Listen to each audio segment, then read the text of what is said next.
The project I have today is a 2005 Arctic Cat 500cc four-wheeler.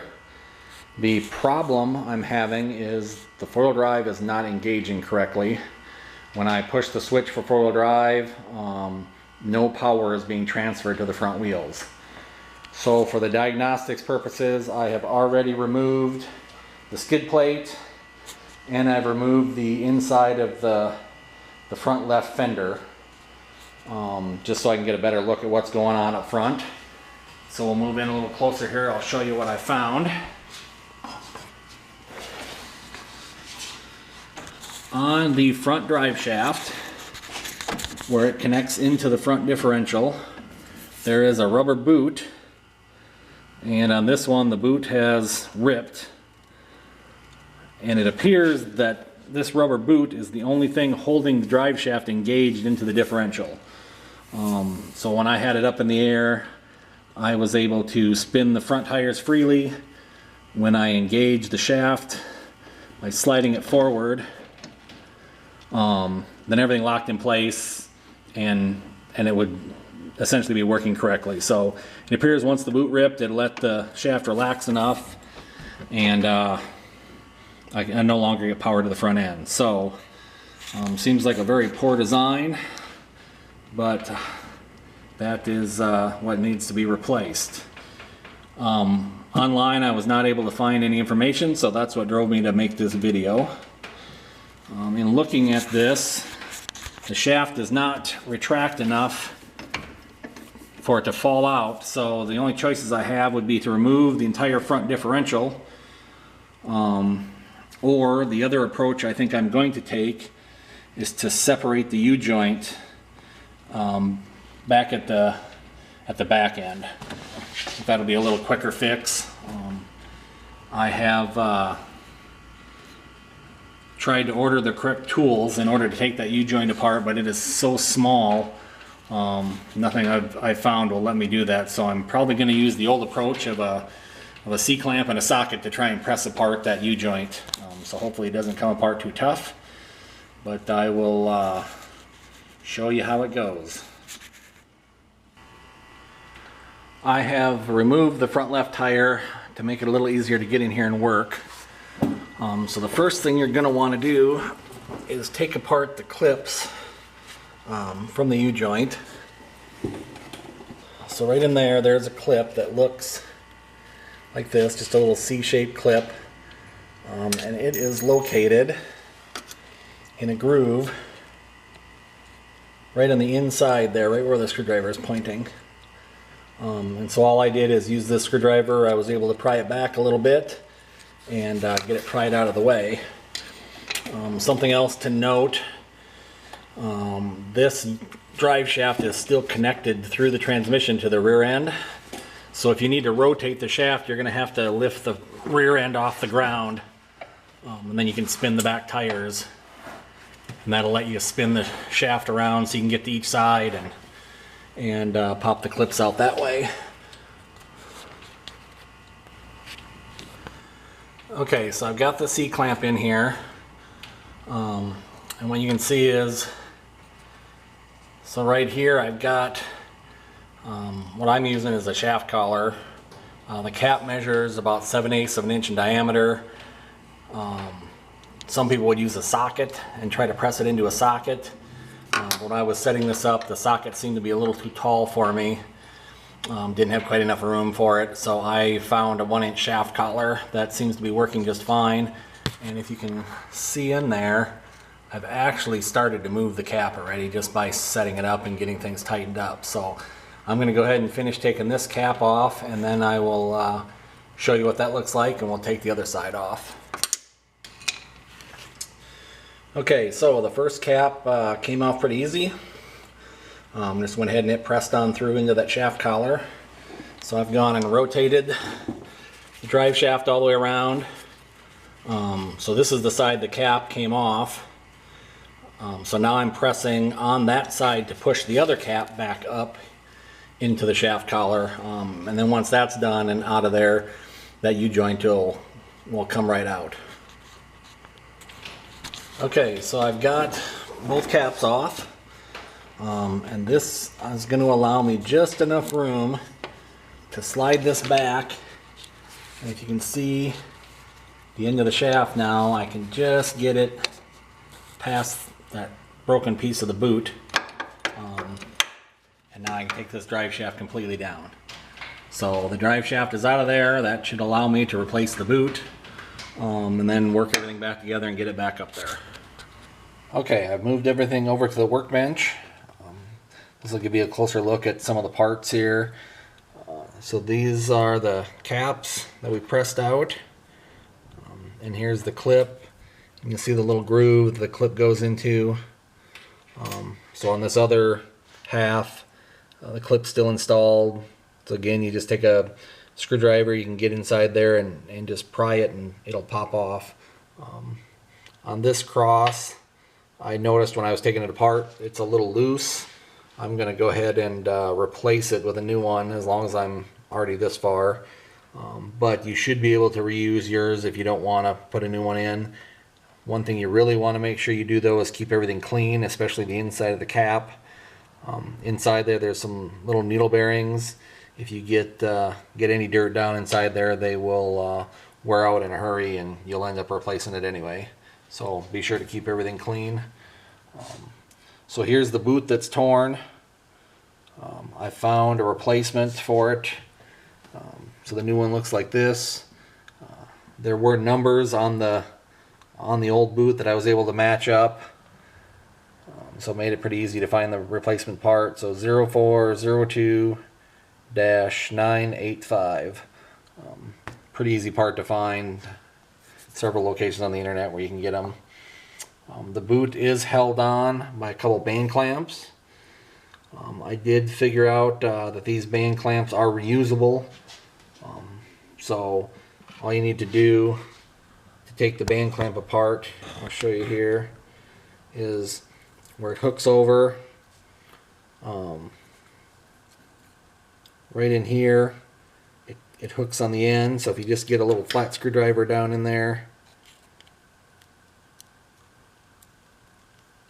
you'll be able to pry it open and it'll pop apart. It's a little tougher to do when it's installed, but you will need a special tool to put it back together. I did purchase one. When I went to try it, I did end up having to modify the one I bought. So this one I just ended up taking a Dremel and had to make a little notch in one of the tabs so that it lines up with this notch on the back side of the tab. So it goes, that notch fits in there, so when you squeeze it together, the two halves will bite it like that. And you'll be able to squeeze it back together and get it to hook. So I'm going to go ahead and finish taking this apart, get it cleaned up, and get the new boot put on. Then we'll be ready to put it back in the four-wheeler. Okay, so I've got the shaft assembled. If you notice, I said earlier I was going to put a new cross in the U-joint. The one I ordered showed up, and when I started the assembly it was really loose, kind of poor quality. So I went ahead and just took the original cross and got it good and clean, and I'm going to just use that one and send the other one back. Then I've also got the new boot installed, which was really the whole point of what we're doing here today. And then the other band is, one band is installed, the bigger band I've got that loose, so that'll go on last. And this joint underneath here is a spline and a slip joint. Just be sure when you put that together you add a little grease to that so it slides nice. So we'll go ahead and get this fished in here. Try and do this with the camera in my way. Hopefully I don't bump it too much for you. Get that lined up. Get the front installed. Alright, got that boot on. Okay. So now we need to put these caps in.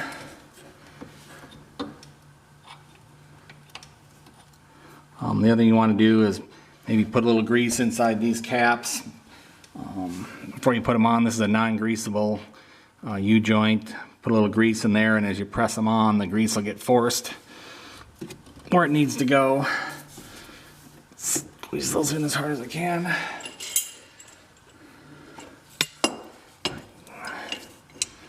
So just back to the C-clamp and press them on the rest of the way. You just need to push them in far enough so you can get the clips into the grooves.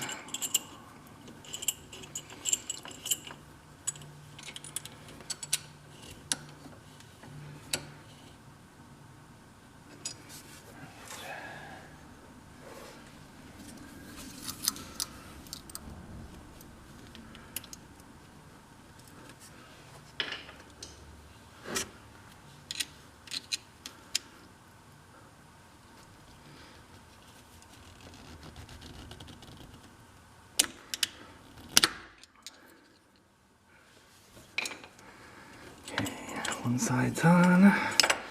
So I've got the back end raised up again. That way I can spin this around.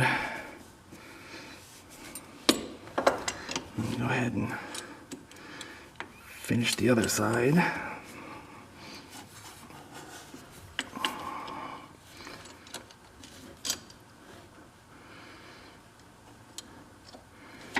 Looks like I'm going to need to put that shaft cover in there too.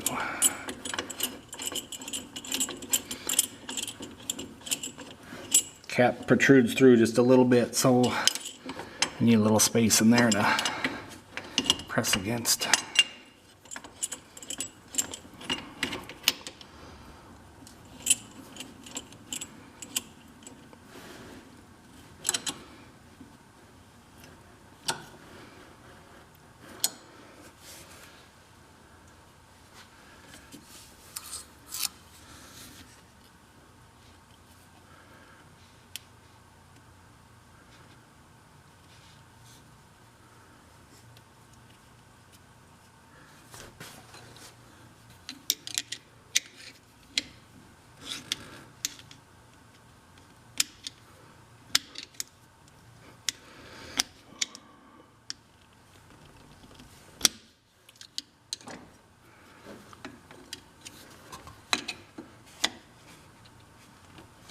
Alright, just that easy, that U-joint is installed.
Okay, so now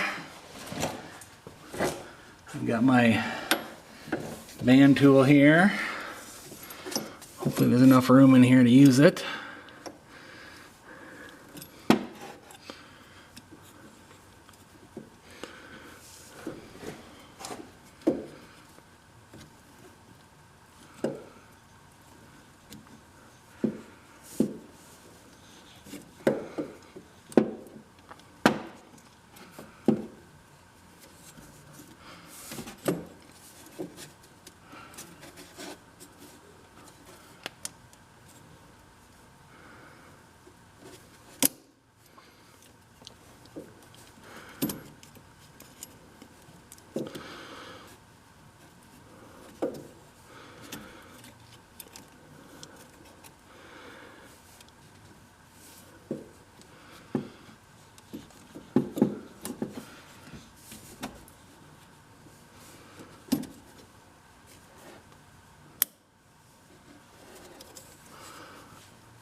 All right, worked pretty slick. So that is all back assembled. Okay, so I'm going to get this set up and make sure everything engages. So I'll pause the camera here for a minute while I get that ready. Okay, so what I'm going to do to test to make sure that everything's working correctly, I still have all 4 tires off the ground.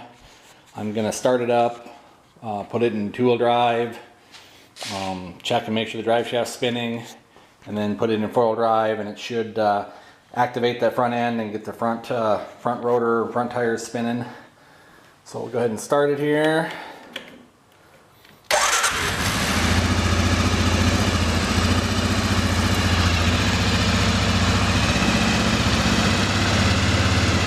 Okay, so that's working.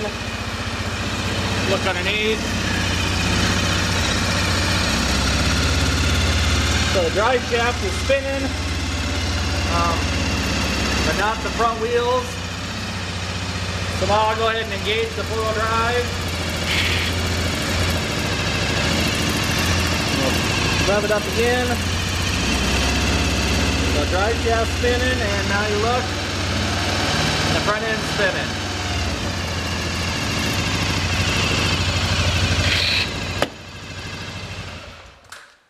So that's a good sign. Looks like everything's working like it's supposed to. So all that's left to do is to put the inside of the fender on and the skid plate and the front tire back on, and it'll be ready to ride. Hope this video helped you. If it did, be sure to give me a thumbs up and I'll make more of them. Thanks.